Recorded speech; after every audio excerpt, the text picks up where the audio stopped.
নতুন এটা ভিডিঅ'লৈ পুনৰবাৰ আপোনালোকক স্বাগতম সেউজপ্ৰেমী বন্ধু বান্ধৱীসকল। আপোনালোক কেনে আছে? আশা কৰোঁ আপোনালোক সকলোৱেই ভালে আছে, নিজৰ নিজৰ বাগিচাৰ কামত সুন্দৰকৈ ব্যস্ত হৈ পৰিছে। ময়ো ভালে আছোঁ। এতিয়া হৈছে শীতৰ সময়। টোপাল টোপাল নিয়ৰৰ মাজত ফুলৰ কুঁহিপাত বুটলাৰ সময়। আমাৰ ঘৰৰে চোতালখনত গছপাতবোৰৰ লগত যি এক পৰিৱেশ মই নিজ হাতে বনাই লৈছোঁ, ই মোৰ বাবে স্বৰ্গতকৈ আন একোৱেই নহয়। মোৰ কাৰণে এয়াই হৈছে স্বৰ্গসুখ। আৰু আপোনালোকে দেখিছে আমাৰ চোতালতে এভাগ নামঘৰ আছে। নামঘৰ ভাগত দুখন দুৱাৰ আছে। এখন হৈছে মূল আসন ভাগৰ আৰু আনখন হৈছে মহাদেৱৰ আসনৰ। মহাদেৱৰ আসন ভাগত আমাৰ এওঁ আৰু আমি দুয়োজনেই চাকি বন্তি জ্বলাওঁ। আচলতে ঘৰখন যেনেকুৱাই নহওক কিয়, ঘৰখন হৈছে মন্দিৰৰ দৰে আৰু সেই মন্দিৰৰ চৌপাশ পবিত্ৰতাৰে ভৰাই ৰখাটো সেই ঘৰখনত থকা প্ৰতিজন মানুহৰে, প্ৰতিজন সদস্যৰে দায়িত্ব আৰু কৰ্তব্য বুলি মই ভাবোঁ। ময়ো যিমানখিনিলৈকে পাৰোঁ চেষ্টা কৰোঁ যাতে আমাৰ ঘৰৰ পৰিৱেশটো নিকা হৈ থাকক, পৰিষ্কাৰ হৈ থাকক। আৰু গছৰ সৈতে থাকি, গছৰ কামবোৰ কৰি মই খুব ভাল পাওঁ। কোনোদিন আমনি নলগা, ভাগৰ নলগা কাম। আৰু মোৰ এই কামবোৰত আপোনালোককো সংগী হিচাপে লৈ ভিডিঅ' আকাৰত মই আপোনালোকলৈ যি প্ৰেৰণ কৰিছোঁ, তাত আপোনালোকে খুব কম দিনৰ ভিতৰতে মোক ইমান মৰম দিছে, তাৰ কাৰণে মই সদায়ে কৃতজ্ঞ আপোনালোকৰ ওচৰত। আশা কৰোঁ অনাগত দিনতো এনেদৰেই আপোনালোকক সংগী হিচাপে পাই যাম। এনেদৰে এপাহ জবা ফুলি আছে আৰু জবাজোপাৰ ৰংটো ইমান পৰিষ্কাৰ, দেখিবলৈ খুব ধুনীয়া লাগিছে। মই নাৰ্চাৰীৰ পৰা যেনেকৈ আনিছিলোঁ তেনেকৈয়ে ৰাখি থৈছোঁ। আৰু এই পাইনজোপা হৈছে বাগিচা আৰম্ভ কৰা দিনাৰ পৰাই মোৰ লগত, মোৰ সংগী হিচাপে আছে। এই গছজোপাৰ পৰাই মই মোৰ বাগিচাৰ প্ৰথম আৰম্ভণি কৰিছিলোঁ। আৰু এইজোপা হৈছে একলিফা প্লাণ্ট।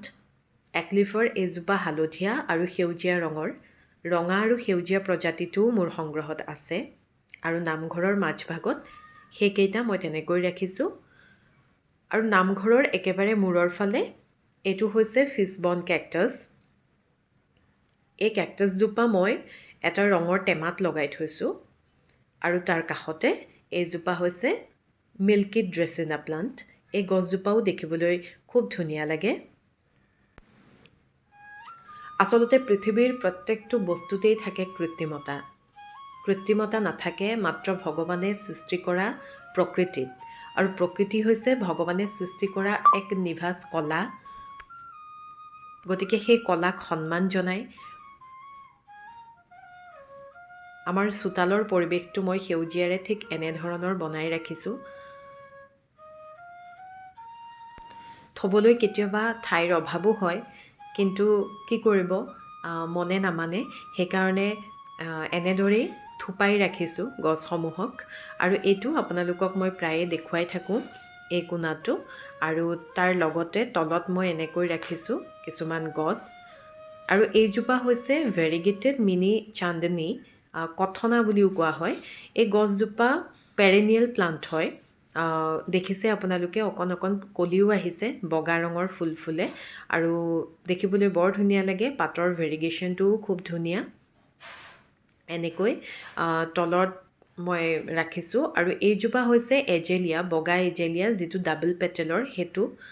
এই ফুলজোপাও দেখিবলৈ বৰ ধুনীয়া লাগে। আৰু তাৰ লগতে এইজোপা হৈছে পাৰ্টি প্লাণ্ট বুলি কয়। গোলপীয়া আৰু সেউজীয়া ৰংটো ইমান আকৰ্ষণীয়, সেইকাৰণেও হয়তো পাৰ্টি প্লাণ্ট বুলি কোৱা হয়। আৰু এইজোপা হৈছে বেগুনীয়া সেউজীয়া ৰঙৰ পাৰ্চিয়ান চিল্ট। এই পাৰ্চিয়ান চিল্টজোপা পানী নাপালে অকণমানতে পাতবোৰ তললৈ দু খাই যায়। আৰু এনেকৈ মই এটা অকণমানি গৃহ বনাই থৈছোঁ।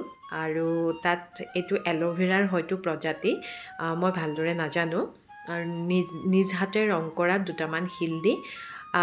আজি দুদিনমানৰ আগত মই অকণমান বেলেগকৈ সজাইছিলোঁ, কিন্তু এই ঘৰটো আইষ্টিক দি মই নিজে বনোৱা, ঘৰটো বনোৱা আজি 1.5 বছৰমান হ'ল। এনেকৈ ৰাখিছোঁ। আগতে মই কেনেকৈ ৰাখিছিলোঁ চাওঁ আহক।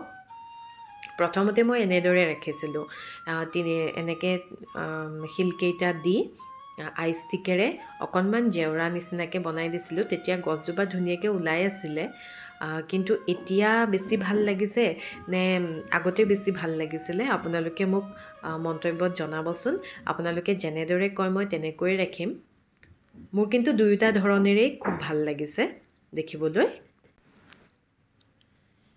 আৰু মই সিদিনা আপোনালোকক এটা ভিডিঅ'ত দেখুৱাইছিলোঁ এই টেকেলিটোত ৰং কৰি মই এই ফাৰ্ণজোপা ৰোৱা আৰু লগতে এই ফাৰ্ণজোপাও দেখাইছিলোঁ এই ফাৰ্ণজোপাৰ নামটো মোক মোৰ ভিডিঅ' চোৱা বা এগৰাকীয়ে কৈছে নামটো কেংগেৰু ফাৰ্ণ আৰু আপোনালোকে ফাৰ্ণজোপা এনেকৈয়ে ৰাখিবলৈ ক'লে গতিকে ময়ো এনেদৰেই ৰাখি থৈছোঁ ৰং নকৰিলোঁ ওপৰত আৰু সম্পূৰ্ণৰূপে মোৰ গছখিনি দূৰৈৰ পৰা এনেধৰণৰ লাগে আৰু এই যে বগা টাবখিনি দেখিছে এই গোটেই বগা টাবতে মই এগ্লনিমাৰ প্ৰজাতি লগাই থৈছোঁ কমন আৰু আনকমন মিলাই 80ৰ ওপৰত মই এগ্লনিমাৰ প্ৰজাতি এতিয়ালৈকে সংগ্ৰহ কৰিছোঁ আপোনালোকে যদি মোক কয় এগ্লনিমাখিনি মই তেতিয়া এটা বেলেগ ভিডিঅ'ত আপোনালোকক ভালদৰে দেখুৱাম আৰু এই কামিনী কাঞ্চনজোপা মোৰ শাহুমায়ে আনিছিলে খুব ভাল লাগে যেতিয়া ঘৰৰ সদস্যসকলে আপুনি কৰি ভাল পোৱা কামটোত এনেদৰে সহযোগ আগবঢ়ায় মনটোতে খুব ভাল লাগে আৰু এইখিনি মোৰ কেলেথিয়াখিনি